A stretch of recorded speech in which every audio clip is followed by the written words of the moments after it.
Rotowire Senior Golf Writer and 2020 DFS Writer of the Year, Len Hochberg. Len, you're going to agree or disagree with these statements about this week's Wyndham Championship. So Hideki Matsuyama comes into this week as the most expensive golfer on the board at $11K.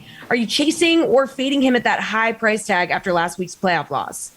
Yeah, Jessie, that was a little surprising to me that Webb Simpson, Mr. Wyndham, was not the top guy on the board. I see some, reasoning for Hideki Matsuyama, but not enough. He's played the last 2 weeks. He's gone to playoffs both times. The heartbreaking miss for a medal in his native Japan in the Olympics. And then last week in Memphis, I thought for sure he would take this week off. He does not need to play this week. He is secure through Eastlake.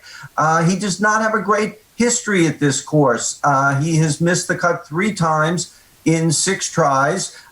He does have 1 top 5, but I don't see why he's here. I think he could use a break, and he's not especially good at this course. I'm going to fade Hideki Matsuyama pretty strongly. Louis Oosthuizen is the second highest priced golfer this week at 10-7 with just 1 finish outside the top 20 going back to April. Are you going to be chasing him over the slightly cheaper Webb Simpson?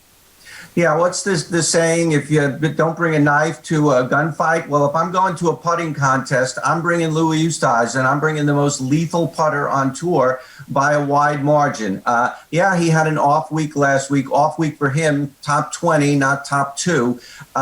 But he hasn't played this course before, but Sedgefield, I don't think there's a strong learning curve needed to play well here. I like Louis Oosthuizen, a chase for him. So Brandt Snedeker won this tournament in 2018, hasn't missed the cut in his last 4 appearances here. At 7,900, are you chasing or fading him this week? Yeah, this is a difficult one because, as you said, he's only 7,900 and he makes the cut. But he's just not the same Brandt Snedeker anymore. He's on the other side of 40. He's had a few good weeks this year, so he does have the potential to do it.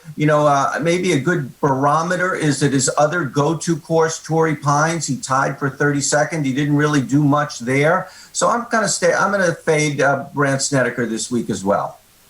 Well, the FedEx Cup playoffs are just a week away, and both Adam Scott, 9,200, and Rickie Fowler, 8,600, are both on the bubble. So chase or fade that they do enough this week to qualify.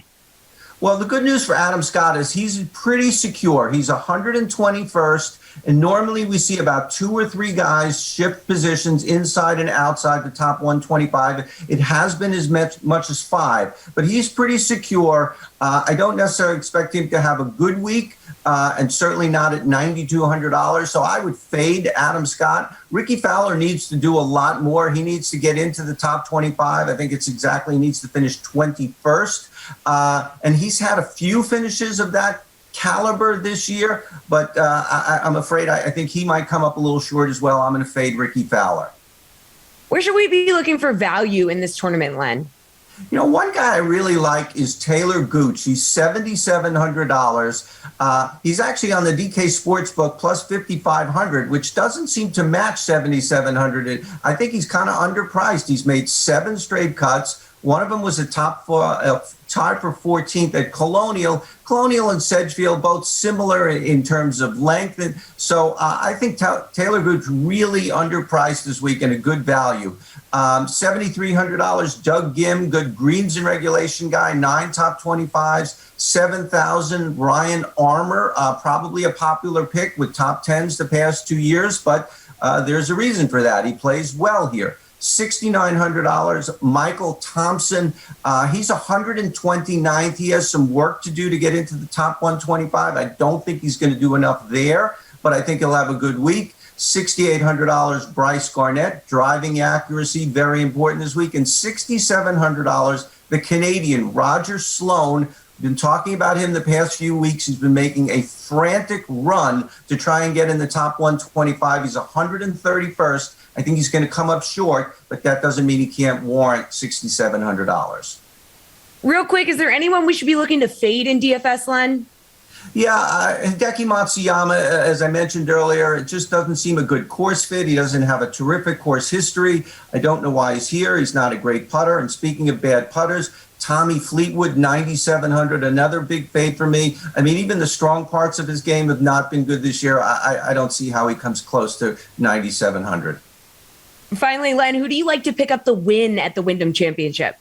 Well, Webb Simpson is the obvious pick, third, second, third, the last 4 years. But that doesn't do any good to tell people that. I'm actually looking at Siwoo Kim, and I'm a little surprised I'm saying those words. When we last saw Siwoo Kim, he was going in the water and in the water and in the water and in the water, and he shot a 13 on one hole last week in Memphis. But he's done very well at this course. He won it in 2016. He almost won it last year. He's really an all or nothing guy. So if you're trying to really go upside, Siwoo Kim, $9,100.